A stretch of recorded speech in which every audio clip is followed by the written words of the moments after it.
So I talked last week about my belief that coronavirus is actually going to increase demand for self-storage. Well, after a week of doing some research, I'm even more convinced than ever that that's the case. Let me explain why. My name's Mark Helm, and I'm the author of Creating Wealth Through Self-Storage, and I'm the creator of the Self-Storage QuickStart Academy. And the QuickStart Academy, there's still time to register for it, but we're holding a virtual boot camp May 15th and May 16th, and there's still a few places left. We're limiting the number of people in there because I'm trying not to create a lot of competition with multiple people focused in certain parts of the country. There's only one person in there for each part of the country that they're focused on, so there are still some opportunities. And if you ever thought about getting in the self-storage business, this training is for you. We're going to go from square zero all the way through putting a storage facility into place. You'll get all the resources that I currently use, all the forms that we use, and all that will be given to you, and then you will be able to refer back to it as you go through all the spaces involved in getting in the self-storage business, as well as having the group stay together after the training to support each other as we implement what we learn. There's a lot of value there. I'm only charging 50% of what we normally charge for this training. Click below to see if your part of the country is still available and to register into this event. If you'd like to talk to me, click below and there's a way to schedule a phone call.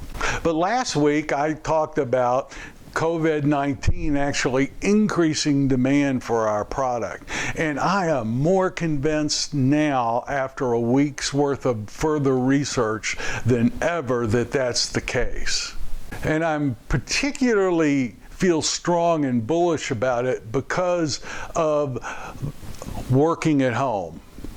Many people have started working at home who have never done it before and have discovered that in many cases they are more productive at home than they've ever been. With all the resources that are out there and the fact that you can work from home and get more done in a 5-hour, 6-hour work period than you could ever get done in an office, many people have actually begun to experience that. You know, the office sector never really bounced back completely from where it was before in the last economic turn down, 2008 and 2009. I don't think it ever fully recovered.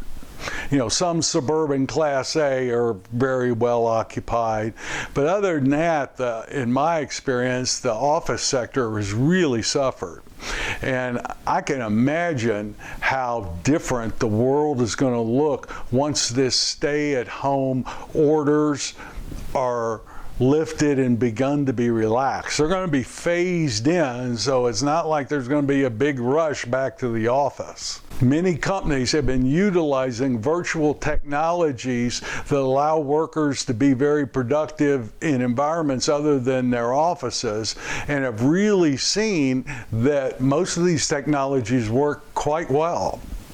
And imagine as a company, if you can reduce your office footprint and not have your income or productivity suffer because of it, I think that's really going to be the wave we're going to begin seeing once these stay-at-home orders have begun to be relaxed. And what does this do for self-storage?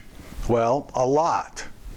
Because as people transition their houses from just living quarters into living work quarters, that creates demand for self-storage. Another thing I bet is going to become an issue and is air quality. Now, we've been dealing with an airborne pathogen with this COVID-19. And the reality is many, if not most, offices are really nothing more than recycled indoor air. And when I was managing office buildings, really that's what we had. We recycled indoor air. And that's not necessarily creating a very healthy environment for workers to work in. And my bet is that that's going to be a real issue in the immediate aftermath of this stay-at-home order once it starts being relaxed.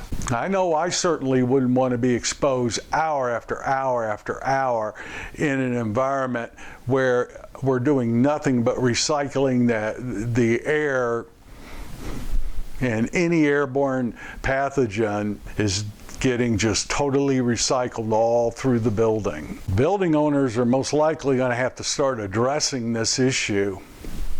And there's going to be a lot of HVAC systems that are going to need to be updated, a lot of capital expenses, and all that translates into higher rent for the tenants.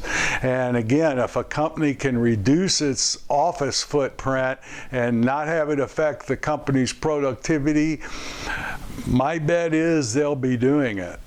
Many of these companies do not want the liability exposure that they may have by officing workers in a building with an antiquated HVAC system.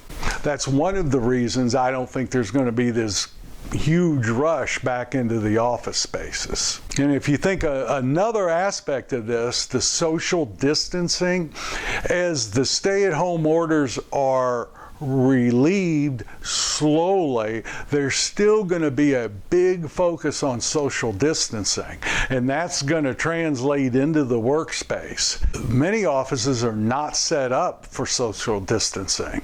If a company has been experiencing good productivity from their workers being at home and their office space is not set up for social distancing and they don't have the furniture for it, and a lot of offices have big open spaces with system furniture in there where it's desk after desk after desk, I don't see a big rush pulling people back into those environments. Yes, I think what it means to, quote, go to work is going to be drastically altered over the next few years as we deal with the aftermath of coronavirus. And what that means is transition. And like I said last week, transitions is a big driver for self-storage. Transitions in any area of life creates demand for self-storage.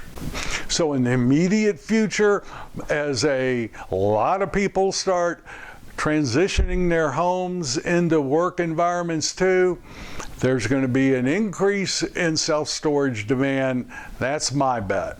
But all that points to, in my opinion, now is a really good time to get in the self-storage business and start experiencing the freedom and the income that this industry can produce. So as we move into a new universe of what it means to be going to work and what going to work looks like, let your self-storage facilities help drive and make that change easy for people in your submarkets. Market to them.